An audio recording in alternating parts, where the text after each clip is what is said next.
Okay, so in this tutorial we're going to take a photograph and we're going to turn it into a pencil drawing, and then we're going to apply color to it so it looks like a colored pencil drawing. So we're going to do a couple quick effects here.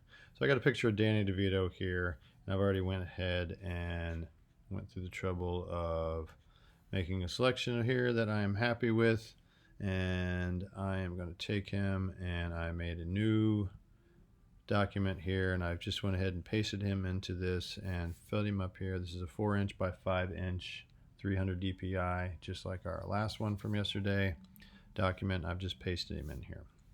So I'm going to go up here, and what I'm going to do first, after I've resized and committed my transformation, I'm going to go in and I want to make a copy. Okay, so I'm going to hit Command J to make a copy of that. I'm going to go back down here to my original layer, and I'm going to lock that just in case I need it. We'll go ahead and poke the eye out, and then we're going to go back up here to the copy we made.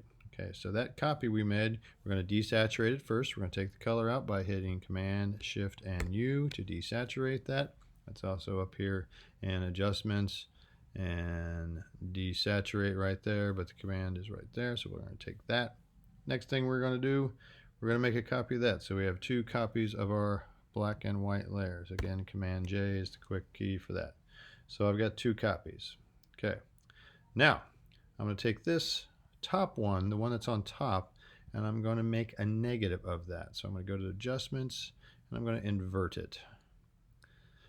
If you ever seen an old black and white photo where you have a negative, it's the exact same thing. We're just making a negative of that, so where the black and white levels are reversed completely. So we have that effect here. So that's sitting on top. Okay, now we're going to cause these to cancel each other out because I've got the positive underneath, I've got the negative on top here. So I'm going to blend these with a blending layer, and we're going to do color dodge, and basically that's going to cause them to blend, and the positive is going to zero out the negative, so we basically have a white image except for the very light halo around the outside of the image here. So we're going to take that, and what we're going to do, we're going to turn this into a smart object. I'll tell you why in a second. And then we're going to apply a blur to it so that it'll start to blur that a little bit so that the negative will slightly let the positive through, so it starts to look like a drawing. So again, we're going to go here, we're going to select this top layer, we're going to click right over here, this hamburger menu, and we're going to convert this to a smart object. Okay. The reason we're going to convert this to a smart object so that we can do a smart filter. Okay, and the difference between a regular object and a smart object, it turns it into a vector that you can change filters and adjustment layers on the fly. If you don't commit it as a adjustment or as a smart filter, it's going to lock in whatever you drop that is, as any effects you apply will be locked in and will have to be undone. It's a destructment. So this allows us to change that, and I'll show you what I mean here in just a second. So we've committed to a smart layer. Again, you can see we got the little smart object symbol right there. Okay. Now we're going to go and apply a filter to this. If we go down here to blur, we're going to go and choose Gaussian blur. It's going to have a set right there. It's at 9 now, and you can see already it's starting to look like where it has that kind of feel. Okay, we'll go ahead and take this all the way to 0. Okay, and then we're just going to start cranking up until it starts to look like a pencil drawing. Usually around 6 is where I end up to get this effect to work here. And as you can see, it starts to look like just a graphite pencil drawing here. Okay, go up to about 7 here. Okay, let's just say we decide to stop right there, and we think we've got it dark enough here. Okay, push OK.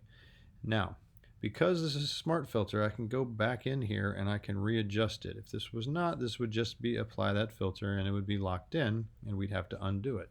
But because this is a smart filter, I can just go in here and click Gaussian blur again, and I can go in and I can bring that up a little bit if I want. Okay, and again, you can take that all the way up as far as you want. It starts to look like more of a shaded kind of feeling to it.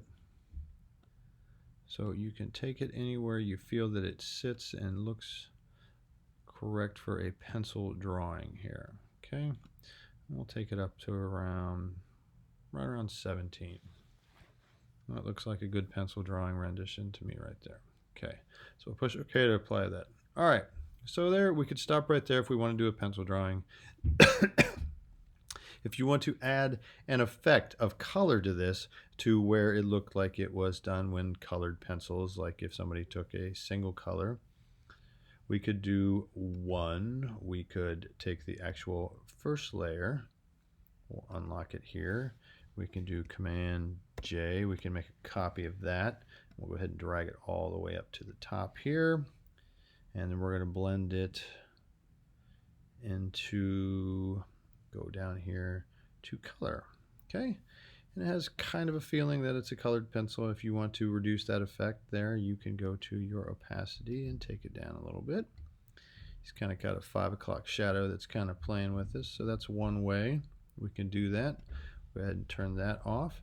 Another way is we could go to an adjustment layer right here.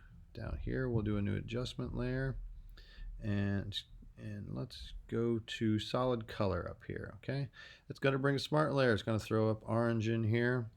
So let's do a nice blue here. We'll do like if somebody did this in a blue colored pencil here. So we'll go ahead and push OK. And this, of course, fills that in as a blue. And we can go in here and we're going to do the same thing. We're going to change the blending mode to color. Okay, it gives that effect that this was done in a single colored pencil. Okay, so that's neat. If I wanted to change that color, I just click in here and I can change it to a purple, pink, anything you want on the fly, and just go ahead and commit it. Then after that, go ahead and turn off the eyeball in there. Another way we can do is go here and let's throw a gradient in here. Okay, let's do, I can click in here and let's do this. How about this orange, yellow, orange here? Then I push OK. I can take it and we'll make an Always Sunny in Philadelphia look here. And again, we're going to do the blending layer to color. And it gives that. Again, if you feel that you've got it too much or too little, you can go and you can lower the opacity of this and change that up and down. Okay, so that is the 3 different ways you can colorize and have a pencil drawing.